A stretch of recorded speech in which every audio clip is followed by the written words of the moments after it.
राधे भक्तजनों, लक्ष्मी जी का प्रादुर्भाव की कथा, समुद्र मंथन और अमृत प्राप्ति। भीष्म जी ने कहा, हे मुनि, मैंने तो सुना था लक्ष्मी जी क्षीर समुद्र से प्रकट हुई हैं, फिर आपने यह कैसे कहा कि भृगु की पत्नी ख्यात से के गर्भ से उत्पन्न हुई? पुलस जी बोले, राजन, तुमने मुझसे जो प्रश्न किया है उसका उत्तर सुनो। लक्ष्मी जी का जन्म संबंध समुद्र से है। यह बात मैंने भी ब्रह्मा जी के मुख से सुन रखी है। एक समय की बात है, दैत्य और दानवों ने बड़ी भारी सेना लेकर देवताओं पर चढ़ाई की। उस युद्ध में दैत्यों के सामने देवता परास्त हो गए। तब इंद्र आज संपूर्ण देवता अग्नि को आगे करके ब्रह्मा जी की शरण में गए। वहाँ उन्होंने अपना सारा हाल ठीक ठीक कर सुना। ब्रह्मा जी ने कहा, तुम लोग मेरे साथ भगवान की शरण में चलो। यह कहकर वे संपूर्ण देवताओं को साथ ले क्षीर सागर के उत्तर तट पर गए और भगवान वासुदेव को संबोधित करके बोले, हे विष्णु, शीघ्र उठिए और इन देवताओं का कल्याण कीजिए। आपकी सहायता न मिलने से दानव इन्हें बारंबार परास्त करते हैं। उनके ऐसा कहने पर कमल के समान नेत्र वाले भगवान अंतर्यामी पुरुषोत्तम ने देवताओं के शरीर की अपूर्त अवस्था देखकर कहा, हे देवगण, मैं तुम्हारे तेज की वृद्धि करूंगा। मैं जो उपाय बतलाता हूँ उसे तुम लोग करो। दैत्यों के साथ मिलकर सब प्रकार की औषधियां ले आओ और उन्हें क्षीर सागर में डाल दो। फिर मंदरांचल को मथानी और वासुकी नाग को नेति यानी कि रस्सी बनाकर समुद्र का मंथन करते हुए उनसे अमृत निकालो। इस कार्य में तुम लोगों की सहायता करूंगा। समुद्र का मंथन करने पर जो अमृत निकलेगा उसका पान करने से तुम लोग बलवान और अमर हो जाओगे। देवादिदेव भगवान के ऐसा कहने पर संपूर्ण देवता दैत्यों के साथ संधि करके अमृत निकालने के यत्न में लग गए। देव दानव और दैत्य सब मिलकर सब प्रकार की औषधियां ले आए और उन्हें क्षीर सागर में डालकर मंदरांचल को मथानी और वासुकी नाग को नेति बनाकर बड़े वेग से मंथन करने लगे। भगवान विष्णु की प्रेरणा से सब देवता एक साथ रहकर वासुकी की पूंछ की ओर हो गए और दैत्यों को उन्होंने वासुकी के सिर की ओर खड़ा कर दिया। भीष्म जी वासुकी के मुख की सांस तथा विषाग्नि से झुलस जाने के कारण सब दैत्य निस्तेज हो गए। क्षीर समुद्र के बीच में ब्रह्म वेत्ताओं ने श्रेष्ठ भगवान ब्रह्मा तथा महातेजस्वी महादेव जी कश्यप रूपधारी श्री भगवान विष्णु की पीठ पर खड़े हो गए। अपनी भुजाओं से कमल की भांति मंदराचल को पकड़े हुए थे तथा स्वयं भगवान श्री हरि कूर्म रूप धारण करके क्षीर सागर में के भीतर देवताओं और दैत्यों के बीच में स्थित हो गए। वे मंदराचल को अपने पीठ पर लिए डूबने से बचाते थे। तदंतर जब देवता और दानवों ने क्षीर समुद्र का मंथन आरंभ किया, सबसे पहले उन्हें देव पूजी सुरभि कामधेनु का आविर्भाव हुआ, जो भविष्य क्षीर दूत की उत्पत्ति का स्थान मानी जाती है। तत्पश्चात वारुणी यानी कि मदिरा देवी प्रकट हुई, जिसके मद भरे नेत्र घूम रहे थे। वह पग पग पर लड़खड़ाती चलती थी। उसे अपवित्र मानकर देवताओं ने त्याग दिया। तब वो असुरों के पास जाकर बोली, दानों, मैं बल प्रदान करने वाली देवी हूँ, तुम मुझे ग्रहण करो। दैत्यों ने उसे ग्रहण कर लिया।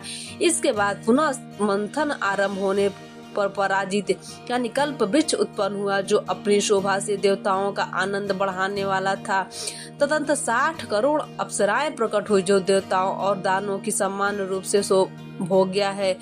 जो लोग पुण्य कर्म करके देवलोक में जाते हैं, उनका भी उनके ऊपर समान अधिकार होता है। अप्सराओं के बाद शीतल किरणों वाले चंद्रमा का प्रादुर्भाव हुआ, जो देवताओं को आनंद प्रदान करने वाले थे। उन्हें भगवान शंकर ने अपने लिए मांगते हुए कहा, देवताओं, ये चंद्रमा मेरी जटाओं के आभूषण होंगे, अतः मैं इन्हें ले लिया। ब्रह्मा जी ने बहुत अच्छा कहकर शंकर जी की बात अनुमोदन किया। तत्पश्चात कालकूट नामक भयंकर विष प्रकट हुआ, उससे देवता और दानव सबको बड़ी पीड़ा हुई। तब महादेव जी ने स्वेच्छा से उस विष को पी लिया। उसके पीने से उनके कंठ में काला दाग पड़ गया। तभी से वे महादेव नीलकंठ कहलाने लगे। क्षीर सागर से निकलते हुए उस विष का जो अंश पीने से बच गया था, उसे नागों सर्पों ने ग्रहण कर लिया। तदंतर अपने हाथ में अमृत से भरा हुआ कमंडलू लिए धन्वंतरी जी प्रकट हुए। वे श्वेत वस्त्र धारण किए हुए थे। वैद्यराज के दर्शन से सबका मन स्वस्थ एवं प्रसन्न हो गया। इसके बाद उस समुद्र से उच्चैश्वा घोड़ा और ऐरावत नामक हाथी, ये दोनों क्रमशः प्रकट हुए। इसके पश्चात क्षीर सागर से लक्ष्मी देवी का प्रादुर्भाव हुआ, जो खिले हुए कमल पर विराजमान थी और हाथ में कमल लिए थी। उनकी शोभा चारों ओर छिटक रही थी। उस समय महर्षियों ने श्री सूक्त का पाठ करते हुए बड़ी प्रसन्नता के साथ उनका स्तवन किया। साक्षात क्षीर समुद्र ने दिव्य पुष्पों से के रूप में प्रकट होकर लक्ष्मी जी को एक सुंदर माला भेंट की, जिसके कमल कभी मुरझाते नहीं थे। विश्वकर्मा ने उनके समस्त अंगों में आभूषण पहना दिए। स्नान के पश्चात दिव्य माला और दिव्य वस्त्र धारण करके जब वे सब प्रकार के आभूषणों से विभूषित हुई, तब इंद्र आदि देवता तथा विद्याधर आदि ने उन्हें प्रणाम करने की इच्छा की। तब ब्रह्मा जी ने भगवान विष्णु से कहा, वासुदेव, मेरे द्वारा दी हुई लक्ष्मी को आप ही ग्रहण करें। मैंने देवताओं और दानवों को मना कर दिया, वे इन्हें पाने की इच्छा नहीं करेंगे।